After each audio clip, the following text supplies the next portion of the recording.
On the morning of February 16th, 1942, the water at a small beach on Indonesia's Bangka Island looked calm.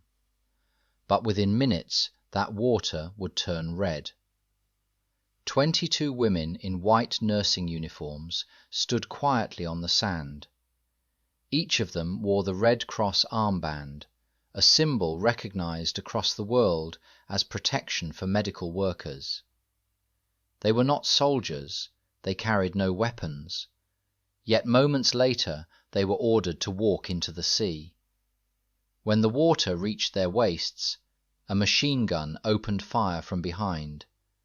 Within seconds, 21 nurses collapsed into the surf. Only one survived. Her name was Vivian Bullwinkle. What she witnessed that day was so disturbing that it remained hidden from the world for nearly 77 years. The Fall of Singapore. To understand what happened on that beach, we need to go back a few days earlier. In February 1942, Fall of Singapore shocked the world. The Japanese Imperial Army had pushed rapidly down the Malay Peninsula, defeating British and Allied forces in one of the fastest military campaigns of World War II. After weeks of fighting, the supposedly impregnable fortress city of Singapore collapsed. More than 130,000 Allied soldiers surrendered. It was the largest capitulation in British military history. The city was in chaos. Fires burned across the harbour, and thousands of civilians were desperate to escape. Among those ordered to evacuate were 65 Australian Army nurses from the 2nd 13th Australian General Hospital. These women had spent months treating wounded soldiers. Now they were trying to escape the advancing Japanese army. They boarded a small passenger vessel called the SS Viner Brook.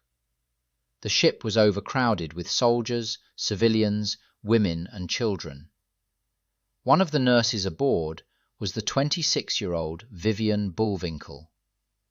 None of them knew they were sailing toward tragedy. The attack at sea.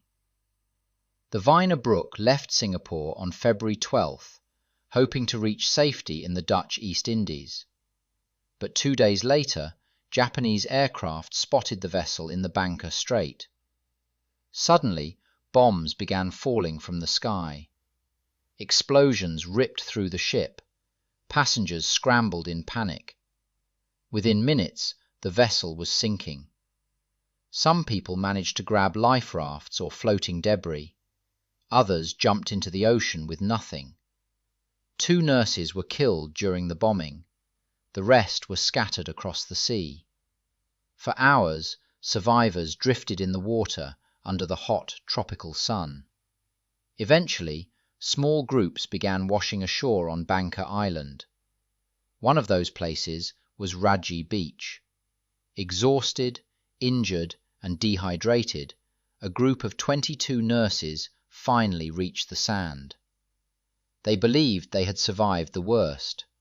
They were wrong. The decision to surrender. The nurses on Raji Beach had nothing left. No food, no water, no weapons. Several wounded Allied soldiers had also reached the beach and needed medical care. The nurses did what they had always done. They tried to help. But everyone knew that Japanese forces were somewhere on the island. After discussing their options, they made a difficult decision.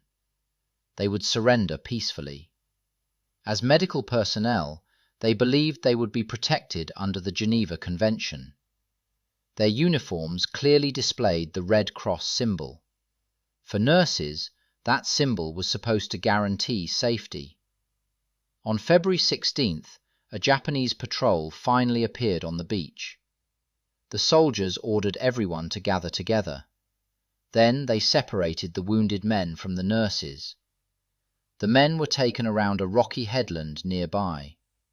Moments later, the nurses heard the unmistakable sound of a machine gun. Then Silence. The massacre.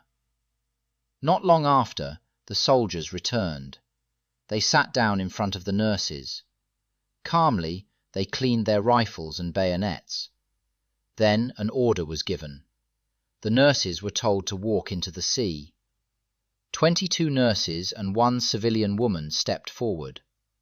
They walked slowly into the surf, still wearing their white uniforms. The water reached their knees, then their waists. They stood there, facing the horizon. Suddenly, the machine gun opened fire behind them. Bullets tore through the line of women. Bodies collapsed into the water. Within seconds, the calm sea turned red. But one nurse was still alive.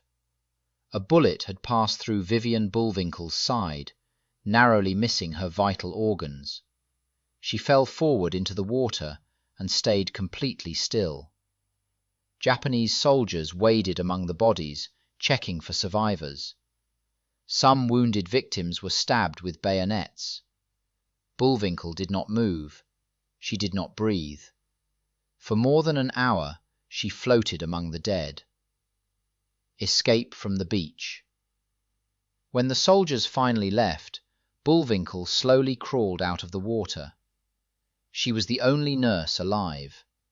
The beach around her was silent. Every one of her colleagues had been killed. Weak and injured, she staggered toward the jungle. There she found a wounded British soldier named Private Cecil Kingsley. Despite her own injuries, Bullwinkle began caring for him. With no medical supplies, she improvised bandages and tried to keep him alive. For 12 days they hid in the jungle together, but the soldier's condition worsened.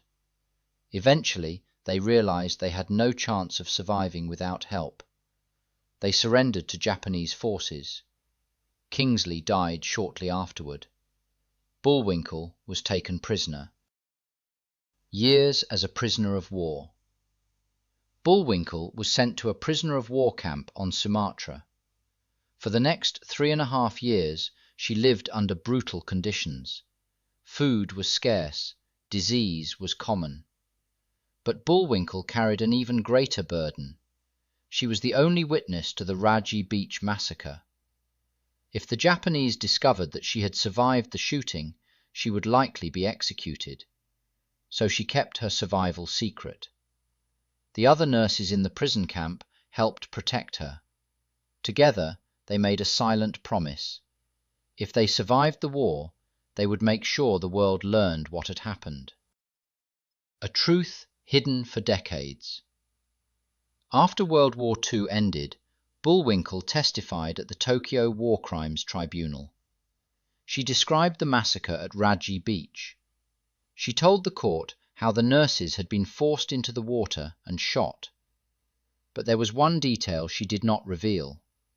According to later historical research, Bullwinkle had been instructed by officials not to include certain events that occurred before the shooting. For decades, the full story remained hidden. Bullwinkle went on to dedicate her life to nursing. She later became director of nursing at a hospital in Melbourne and worked to honour the memory of the nurses who died. She returned to Banker Island in 1992 to help unveil a memorial. Bullwinkle passed away in the year 2000. Only years later did historians begin uncovering additional evidence about what happened on that beach. The 21 nurses who died at Raji Beach were not just victims of war. They were daughters, sisters, and caregivers who had devoted their lives to saving others. Vivian Bullwinkle was the only one who walked out of that water alive. For the rest of her life, she carried the memory of the women who never came back.